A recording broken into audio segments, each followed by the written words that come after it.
reconvening the business meeting from July 31st of 2024.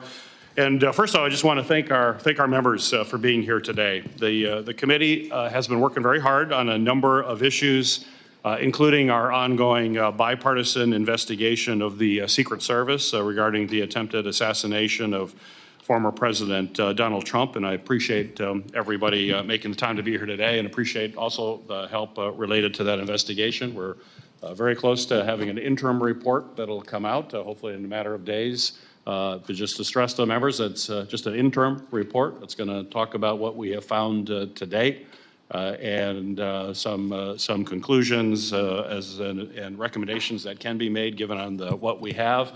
But there's a lot more to learn. We're still pressing for more documents. We're still pressing for more interviews. And that report will also list all of the other information that we are still expecting to get before we go forward.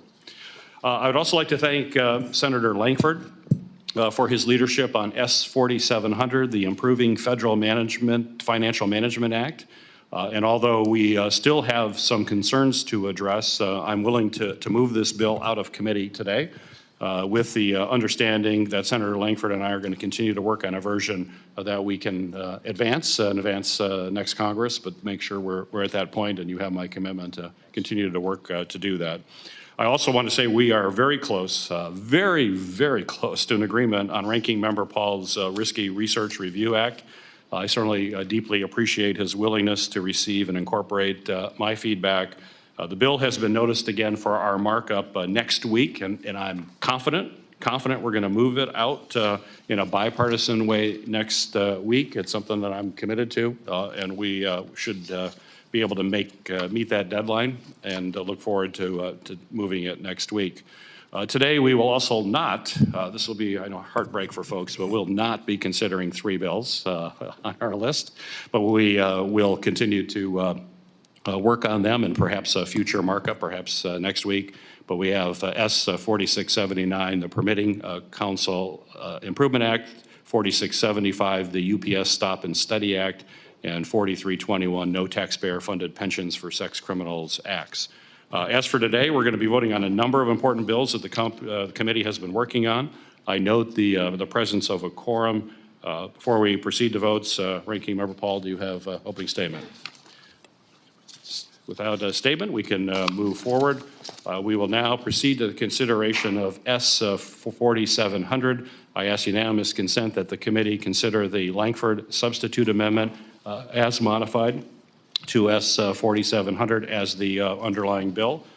Without objection, does any member wish to offer an amendment? Any member wish to make comments? If there's no further debate or amendment, the question is now on final passage of S-4700 as amended. The clerk will call the roll. Senator Carper. Aye by proxy. Senator Hassan. Aye. Senator Sinema. Aye. Senator Rosen. Aye. Senator Ossoff. Senator Blumenthal. Aye by proxy. Senator Butler. Aye. Senator Paul. Aye.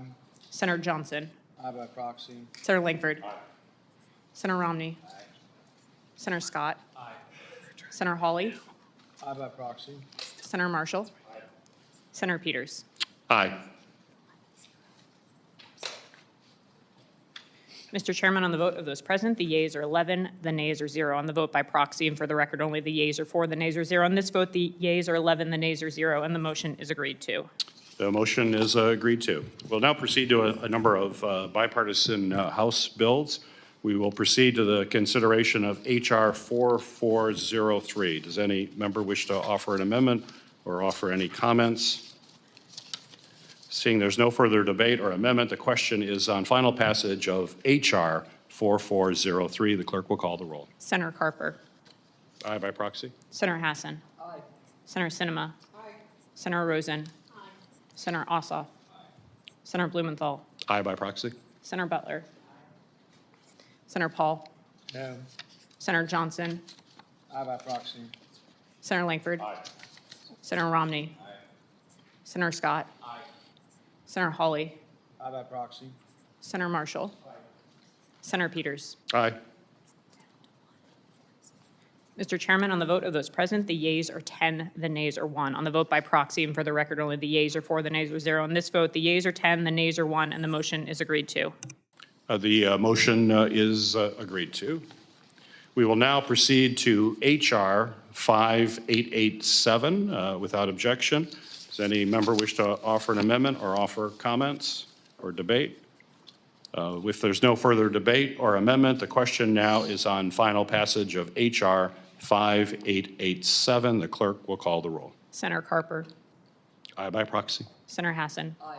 Senator Sinema. Aye. Senator Rosen. Aye. Senator Ossoff. Aye. Senator Blumenthal. Aye by proxy. Senator Butler. Aye. Senator Paul. Aye. Senator Johnson. Aye by proxy. Senator Langford. Aye. Senator Romney. Aye. Senator Scott. Aye. Senator Hawley. Aye by proxy. Senator Marshall. Aye. Senator Peters. Aye. Mr. Chairman, on the vote of those present, the yeas are 11, the nays are 0. On the vote by proxy, and for the record only, the yeas are 4, the nays are 0. On this vote, the yeas are 11, the nays are 0, and the motion is agreed to. Motion's agreed to. We will now proceed to the consideration of H.R. 272 without objection. Does any member wish to offer an amendment or debate? If there is no debate or amendment, the question is on final passage of H.R. 272. The clerk will call the roll. Senator Carper. Aye by proxy. Senator Hassan. Aye. Senator Sinema. Senator Rosen. Senator Ossoff. Senator Blumenthal. Senator Butler. Senator Paul. No. Senator Johnson. Aye by proxy. Senator Langford. Senator Romney. Senator Scott. Aye. Senator Hawley. Aye by proxy. Senator Marshall. Senator Peters. Aye.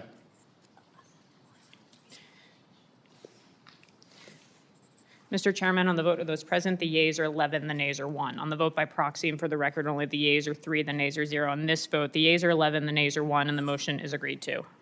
Motion is agreed to. We will now proceed to the consideration of H.R. 7219. I ask unanimous consent that the committee consider the Peters substitute amendment as modified to H.R. 7219 as the underlying bill. Seeing no objection, so ordered. Would any member wish to offer an amendment or debate? Seeing no further debate or amendment, the question now is on final passage of H.R. 7219 as amended. The clerk will call the roll. Senator Carper. Aye by proxy. Senator Hassan. Aye. Senator Sinema. Senator Rosen. Senator Ossoff. Senator Blumenthal. Senator Butler. Senator Paul. No. Senator Johnson. Aye by proxy. Senator Langford. Senator Romney. Senator Scott. Senator Hawley. Senator Marshall. Senator Peters. Aye. Mr. Chairman, on the vote of those present, the yeas are 12, the nays are 1. On the vote by proxy, and for the record only, the yeas are 2, the nays are 0. On this vote, the yeas are 12, the nays are 1, and the motion is agreed to. The motion is agreed to. We will now proceed to the consideration of H.R. 7524 without objection. Does any member wish to offer an amendment, or is there any debate? Seeing no debate or amendment, the question now is on final passage of H.R. 7524. The clerk will call the roll. Senator Carper. Aye by proxy. Senator Hassan. Aye. Senator Sinema. Senator Rosen. Senator Ossoff. Senator Blumenthal. Senator Butler. Senator Paul. Aye. Senator Johnson. Aye by proxy. Senator Langford. Senator Romney. Senator Scott. Senator Hawley. Senator Marshall. Senator Peters. Aye. Mr. Chairman, on the vote of those present, the yeas are 13, the nays are 0. On the vote by proxy, and for the record only, the yeas are 2, the nays are 0. On this vote, the yeas are 13, the nays are 0, and the motion is agreed to. The motion is agreed to. We will now proceed to consideration of S 4043. I ask unanimous consent that the committee consider the Peters substitute amendment to S4043 as the underlying bill. Seeing no objection, so ordered. Would any member wish to offer an amendment or debate?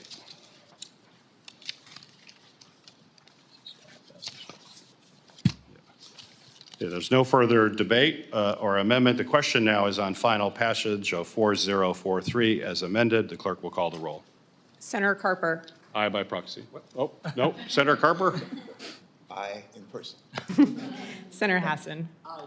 Senator Sinema. Aye. Senator Rosen. Senator Ossoff. Senator Blumenthal. Senator Butler. Senator Paul. No. Senator Johnson. Aye by proxy. Senator Langford. Aye. Senator Romney. Senator Scott. No. Senator Hawley. Senator Marshall. Senator Peters. Aye. Mr. Chairman, on the vote of those present, the yeas are 12, the nays are 2. On the vote by proxy, and for the record only, the yeas are 1, the nays are 0. On this vote, the yeas are 12, the nays are 2, and the motion is agreed to. Motion is agreed to. We will now proceed to consideration of S4711. I ask unanimous consent that the committee consider the Peters substitute amendment as modified to S4711 as the underlying bill. Without objection, so ordered. Does any member wish to offer an amendment or debate? Seeing no amendment or debate, the question now is on final passage of 4711 as amended. The clerk will call the roll. Senator Carper. Aye. Senator Hassan. Aye. Senator Sinema. Aye. Senator Rosen. Senator Ossoff. Aye. Senator Blumenthal. Aye.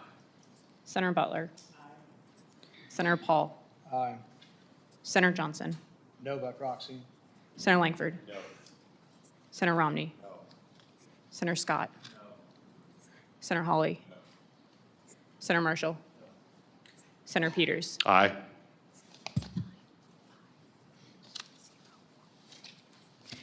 Mr. Chairman, on the vote of those present, the yeas are 9, the nays are 5. On the vote by proxy, and for the record only, the yeas are 0, the nays are 1. On this vote, the yeas are 9, the nays are 5, and the motion is agreed to.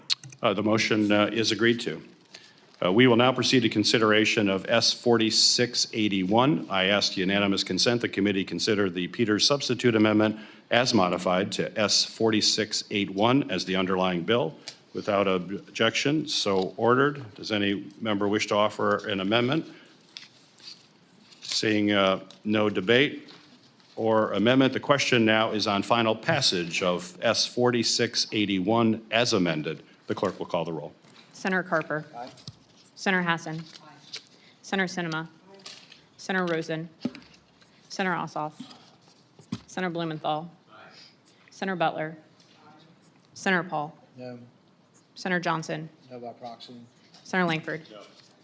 Senator Romney. No. Senator Scott. No. Senator Hawley. No. Senator Marshall. No. Senator Peters. Aye. Mr. Chairman, on the vote of those present, the yeas are 8, the nays are 6. On the vote by proxy, and for the record only, the yeas are 0, the nays are 1. On this vote, the yeas are 8, the nays are 6, and the motion is agreed to. The motion is agreed to. We will now proceed to consideration of S4373. I ask unanimous consent that the committee consider the Paul Peters substitute amendment as modified to S4373 as the underlying bill. Without objection, so ordered. Ranking Member Paul. Hundreds of statutes clothe the president with virtually unchecked powers from which he can affect the lives of American citizens in a host of all-encompassing ways. This vast range of powers, taken together, confers enough authority on the president to rule the country without reference to normal constitutional processes. Under the authority delegated by these statutes, the president may seize property, organize and control the means of production, seize commodities, assign military forces abroad, institute martial law, seize and control all transportation and communication, regulate the operation of private enterprise, restrict travel, and in a plethora of particular ways control the lives of all American citizens. These words were written by Senator Frank Church in a 1977 Law Review article. The Church Committee's investigatory work famously convinced many in Congress that the time had come to reassert congressional checks and balances. The National Emergencies Act of 1976 was supposed to enact meaningful reform in which Congress could restore its oversight of the awesome emergency powers a president can employ. The National Emergencies Act, however, has been a failure. When the Supreme Court struck down the legislative veto, it rendered the National Emergencies Act enforcement mechanism toothless. Subsequently, Congress must muster a veto-proof supermajority in both chambers to meaningfully check the president's use of emergency powers. Today, we live in a country Frank Church would recognize, a country in which its executive can exercise extraordinary powers unchecked and in perpetuity. Some of these powers are so inimical to the concept of constitutional republic that they should never have been granted in the first place. One such power gives the president nearly unchallenged authority to restrict access to the internet, conduct email surveillance, control computer systems, television and radio broadcasts, and cell phones.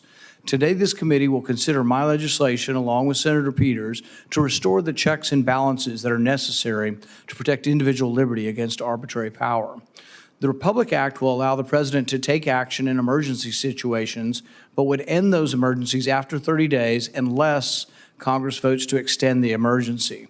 Terminate the ability of the president to seize control of the entire American communications infrastructure, also known as the Internet kill switch, restore due process to Americans, and require disclosure of secret presidential emergency action documents, which, among other things, have in the past authorized the detention of dangerous persons within the U.S. and the suspension of the writ of habeas corpus. I want to thank Chairman Peters for working with me on this legislation. I hope that we can demonstrate that restoring the Constitution, reclaiming the authority of Congress, and protecting the liberties of the people has strong bipartisan support. A member wish to offer an amendment? Further debate? Senator. I just have a question, actually. Does this legislation prohibit the use of presidential authority under IEPA to levy tariffs? No. It doesn't?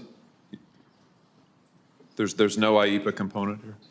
I have a separate legislation that does what you're talking about. That's not, I have separate legislation that has tariff, removing tariff power, but that's not in this. As far as modifying IEPA, my understanding is that it gives certain procedural protections to American citizens if an IEPA sanction is on them. So if the president says we're doing sanctions on people we don't like that are doing something abroad, he puts them on. If they're American, they get notified, they get to go to court, things like that. And in the past, there hasn't been any protection for those. Have I described that correctly? Yes. So my understanding is that this limits the president's authority to impose tariffs under IEPA, which is my only problem with the bill. If it doesn't have IEPA in it, then can we get a clarification of that from staff? It doesn't affect tariffs. I think that's not right. It doesn't let him, it prevents him from doing tariffs. Section 202, exclusion of authority to impose duties and import quotas from International Emergency Economic Powers Act. So Senator, I believe it does prevent the president from using IEPA, but that does not prevent him from using all sorts of other tariff authority that he has. Right, but there is tariff authority under IEPA, and this. Why is that in the bill? I mean, I don't understand what that has to do with why are we eliminating his IEPA tariff authority? Because IEPA is for sanctioning terrorists, not a whole country tariff. So it's just that differentiation. There are other ways. This doesn't prohibit a president from putting tariffs in place, just not using IEPA, which is really designed for individual terrorists and sanctions against those terrorists. Huh. Well, to me, that just seems kind of far afield from what I thought the purpose of this bill was. I mean, to me, you're taking out of his or her arsenal the ability to respond in an emergency with tariff authority. I mean, anyway, I'd be happy to support the bill if that's not in it. No president is used to. Say again? The question is,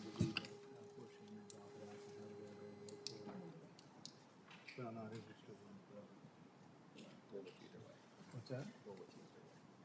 I think we just leave it as is.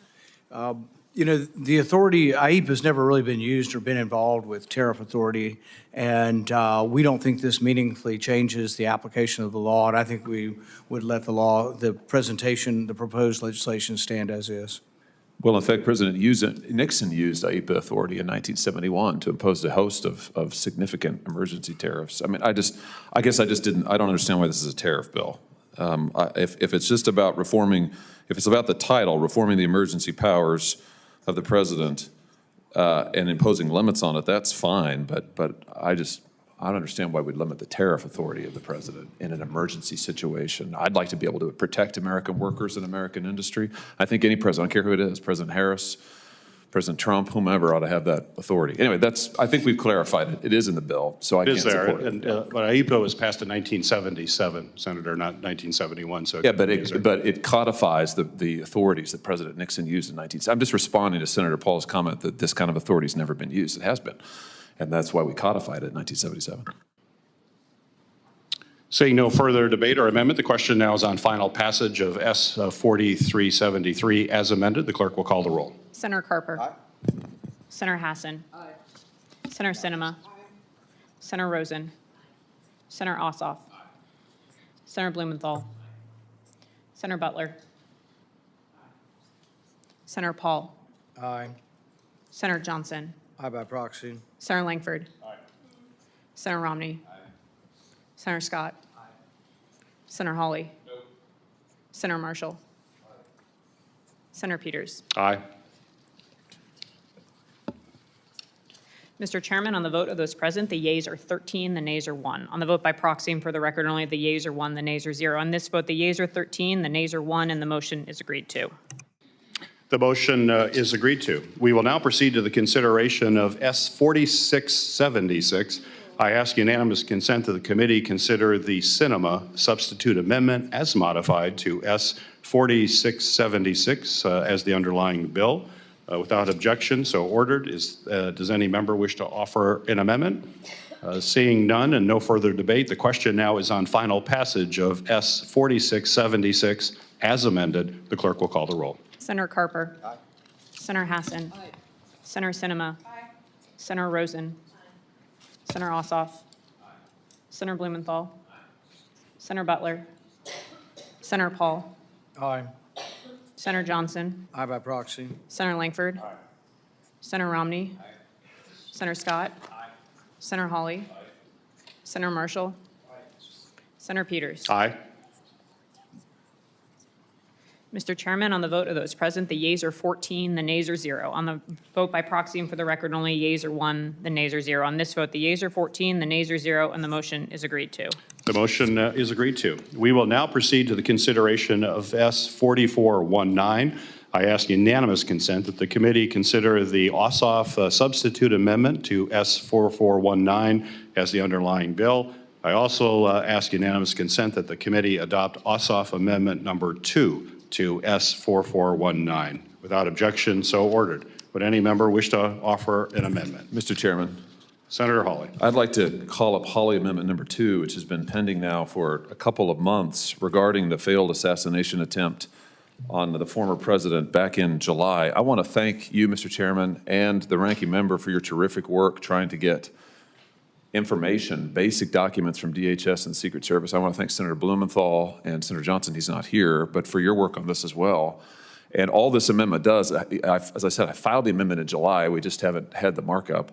And all the amendment does is it requires the Director of the Secret Service to submit to this committee, I'm quoting from it now, any and all information in their possession relating to the failed assassination attempt in Butler, Pennsylvania on July 13th.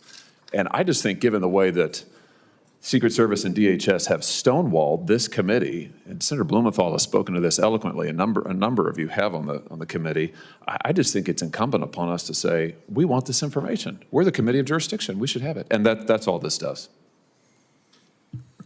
Senator Ossoff. Appreciate Senator Hawley for offering this amendment to my legislation with Senator Cornyn. I have a suggested path forward for the committee's consideration. So the underlying bill here of a DETECT Act that Senator Cornyn and I have offered is intended to accelerate the research and development of new technology by the Department of Homeland Security to detect synthetic opioids, fentanyl, xylazine, and other narcotics that are moving through ports of entry at the southern border. Senator Hawley is rightly working to pry loose from the Department and the Secret Service records related to the committee's ongoing investigation of the assassination attempt on the former president. Senator Hawley, I don't know when we might expect this underlying measure focused on drug enforcement at the border to advance on the floor. I think that your goal is a worthy one. Respectfully, it's clearly unrelated to the underlying measure here. I know you're working diligently to advance an oversight priority that you have. What I would suggest that the committee consider is that we take up your statutory requirement that this information be furnished to the committee timely by the Secret Service as a standalone measure at next week's markup, where it will have my support. We can then try to advance that as a standalone measure through the floor rather than attaching it to this underlying drug enforcement law whose timing on the floor will be uncertain and to which it's not related. So if I may interject here, I think that's a reasonable solution. Senator Hawley's okay is the fact I think you'll find broad support for your language. We want to move forward with this investigation. We're doing it aggressively. We still need, as I mentioned in my opening comments, a lot more information, and we're going to continue to push that. So I think you'd find broad support as a standalone. If you are willing, we're still in the process of noticing our markup for next week. I would be willing to add that bill to the markup if you withdraw this amendment, and we can work on that in a separate track. Yeah, Mr. Chairman, if you'd be willing to let us consider this next week in the markup and advance it, that would be great. My only interest in here is sending a message from all of us as a committee that we want the information. Yes. And you've been very forceful on this, Mr. Chairman. You mentioned it again. I heard it in your opening statement. It's ridiculous that these agencies, yes. And this is, as many members of this committee have noted, this is a pattern across administrations where they stonewall us, frankly. We are the committee of jurisdiction, and they ought to be turning this information over to us. So what I'd like to do is I'm trying to hopefully give us a chance as a body to send a message that we are the committee of jurisdiction. We want this information. Mr. Chairman. I've got others here first. Thank you, Senator Hawley. And you're right, this is a problem with all administrations, and we've got to continue to assert ourselves. I have Senator Lankford now, and then Mr. Chairman, if there's any way we can get some of the folks from FBI and Secret Service in, this is one of the requests that I've had as well. Obviously, we've had classified briefings to be able to talk with them, find out what's going on. I don't know if we have any scheduled for next week. There's been a request to try to get something in for individuals from Secret Service and from FBI to come and give us an update so we can ask them questions. Obviously, we've had outstanding requests from them for weeks to months now that are unanswered, and it'd be helpful for us to be able to have a moment to be able to look them in the face and say, why don't we have this, and to be able to give them a clear deadline. So I'd continue to be able to press that request that this committee calls them in, that we can actually have that kind of briefing. Yes, I agree. Let me be clear. We've been working pretty diligently on this investigation, and right now we have received 2,500 documents. We've had 12 interviews, 60 hours of interviews have already occurred as well as dozens of state transcripts, local interviews, documents from local folks. So we've got a lot, but we got to do a lot more. This is typical of investigations that all of us have done. When you ask a question, usually it leads to 2 more questions, and we continue to move that way expeditiously, so we will continue to do that. Senator Sinema. Thanks. Senator Hawley, I'd like to co-sponsor that legislation with you if you're interested, and I'd be more than happy to talk with you after the committee about a strategy that after we get it passed out of the committee with broad bipartisan support, to get it into the end of the year package. We've got a couple packages moving forward, and I think this is a reasonable ask that will get a lot of bipartisan support in both chambers. Did I have another, I had another hand here. Senator Blumenthal and then Ranking Member. Senator Blumenthal. Yeah, thanks, Mr. Chairman. First of all, I want to second your point that we have been working diligently. We've received a lot of information. There are still serious gaps, both in the documents that have been denied us and also in the redactions that have been imposed. So I agree with you that the committees, our subcommittee, PSI, and under your very, very diligent leadership, the full committee have been moving ahead. I want the word to go to DHS that we are united on a bipartisan basis. We may wait until next week for the vote, but as the chairman knows, we're moving ahead with our investigation and with our drafting of a report in the meantime. And time is of the essence. Time is not on our side. As many have observed, the lack of authoritative bipartisan findings, which we will have, gives rise and supports conspiracy theories that have no basis in fact. And so I want to join with Senator Hawley in supporting this amendment, and whatever the committee decides in terms of timing is fine with me, but DHS should be on notice that our dissatisfaction is bipartisan and that we're going to move ahead with this amendment. And I also want to second Senator Langford's suggestion that we should be briefed by the Secret Service. And by the way, the American people deserve this information as well. Thank you. And I want to let members know, too, with the recent incident that we just had this last weekend, we've requested a briefing. Hopefully, we'll be able to get that on your calendar for next week. It's imperative that we keep moving forward. So we are aggressively pursuing that as well on our list of aggressively pursuing. Ranking Member Paul. I joined Senator Hawley in wanting more information as soon as possible. We had an update from the acting director last week, and the question I asked him was the same one you and I believe Senator Cruz raised in committee was, were security requests denied in the lead up to this? As you and others noted, it was a sort of a disingenuous at best response when they said no security was ever denied. Then they added later for Butler. But the interesting thing we have learned is, yes, it was denied. And I asked the director, do you know of the instances and who denied it? And have you read through that? And he said yes. And I said, well, then why don't we have it? So we still don't have that. So I think there's two different categories we're looking at. Secret Service failures leading up to that day and Secret Service failures on that day and at the time of the shooting. Leading up to it, number one is denial of security requests. These were made by the Trump campaign as well as the Trump Secret Service detail. Interestingly, we've learned that the sniper request for counter snipers was approved the week before, and they were supposed to be at Doral, but did not show up at Doral. At Butler is the first time he has, this is my understanding, the first time he has Secret Service counter snipers on location. Had they not been there that day, and this is at their request, I think it was after months of requesting this, they finally get it at Butler.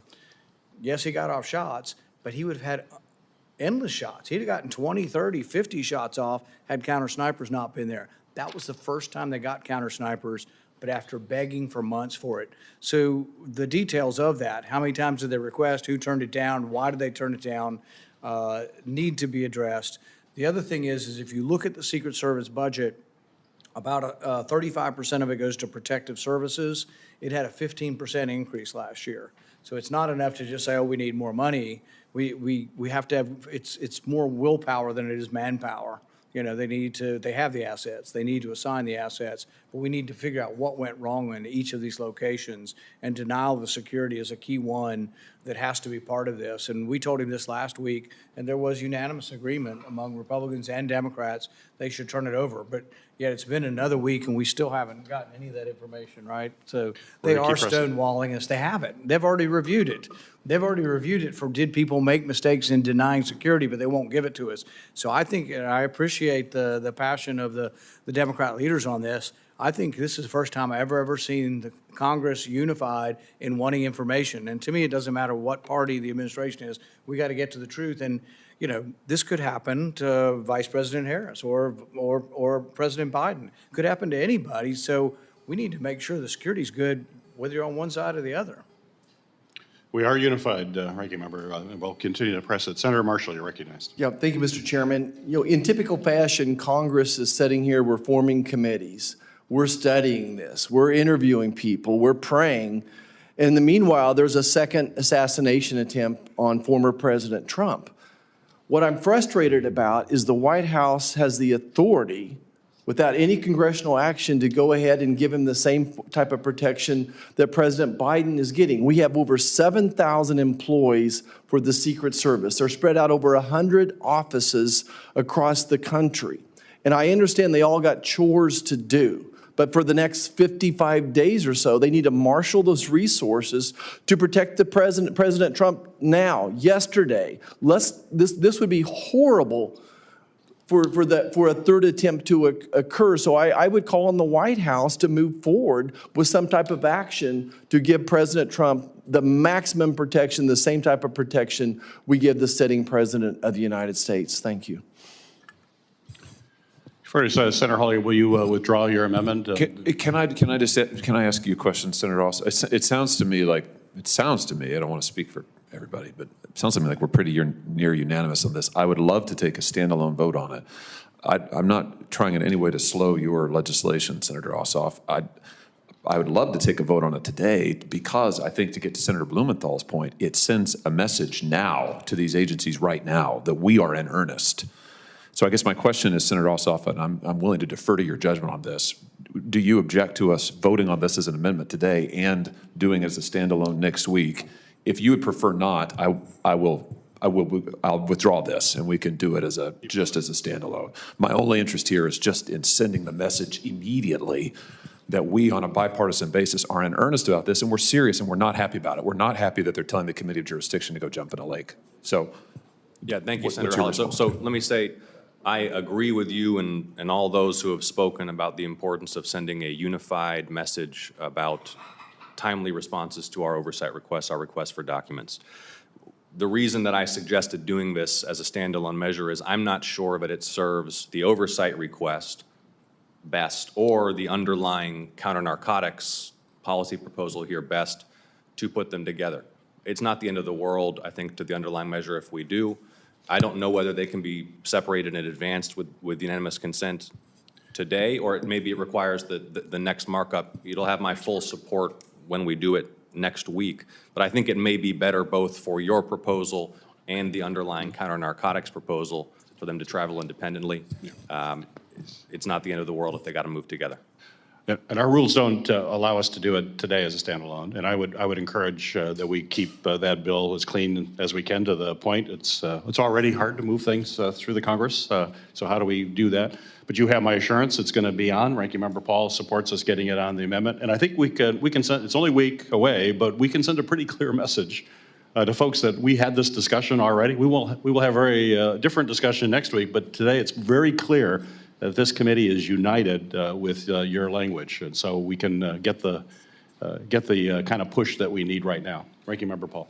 One quick point, since if we're going to do it this way, you have a week to think about what's going to be in your resolution, is we have talked about, and Senator Blumenthal has said in public, if they don't give it to us, they should subpoena it. I wonder if the threat should be in your resolution that we get it within a certain amount of days, because, see, that'll be another 7 days. It's been 7 days since the acting director told me he'd already reviewed the previous request and he still hadn't given it to us. So we'll be 2 weeks out from that. And we also sent a letter sort of intimating we would do subpoena. So yeah, we have the letter What out. we could do, and in the meantime, if Senator Peters wanted to do this, you could call the White House and say, next week we're voting on something. There's going to be a threat of subpoena. But if you call them now, maybe the call this week saying it's coming up next week will pry loose the documents too. Yeah. Mr. Senator Sinema, and then Senator Scott. So, Mr. Chair, something also to consider is if we're able to move this through committee unanimously next week, we could also then send it up to both of the leadership teams and run a hotline. It's my expectation, I could be wrong, but I think we'd probably be able to do this through UC on the floor pretty quickly. Everyone is united. I don't know of any senator who would oppose this. So there's, I think, a real possibility we could move this entire thing before we leave for the October break. Mm-hmm. Senator Scott. So is there anything we can do today? This is a bill, so we can't do it today, right? So can we just do, it's a sense of this committee, or is there anything like that we can do today? Talk about initiating a hotline on bill and skip the committee process. We could start a hotline on bill. I mean, we could introduce and Rule 14 into the floor and not move it through committee if the ranking member is amenable. Yeah. So there are some other options that we can pursue. We can discuss those after this, but and we'll try to expedite it as much as we can. There's possibilities to move it right to the floor as well, but we have to get folks signing off to be able to do that. But again, it's pretty clear, even though this isn't passed today to the administration, and we're going to have discussions, that we've sent a letter that basically says what this is, and it's been signed by ranking member and the chair of both PSI and the full committee. So they know this is broadly bipartisan. This discussion today is pretty clear that it's universal. And we will expedite it, and to Senator Sinema's point, we can try to move it to the floor before we even leave as well. And you've got my commitment that we're going to be able to do that. So it's not like the administration isn't going to know this is coming. This is pretty clear. Senator Romney. Could we not have a sense of the committee, a vote proposed, just following up on Senator Scott's request? We don't have anything like that in our rules.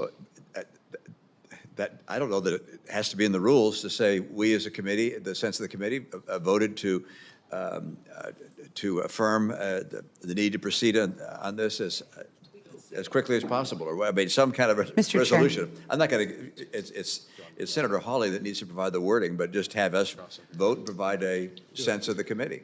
Mr. Chair, if there's no way for us to vote, one thing that could happen, because obviously this is a public hearing, and there will be notes of the public hearing, is that each of us could say that we all support this. And that doesn't break any rules, right? But then it's clear that we all support this. That allows us to move the bill in committee next week and allows us to move to a UC perhaps as early as next Wednesday or Thursday on the floor. Tell you what, Mr. Chairman,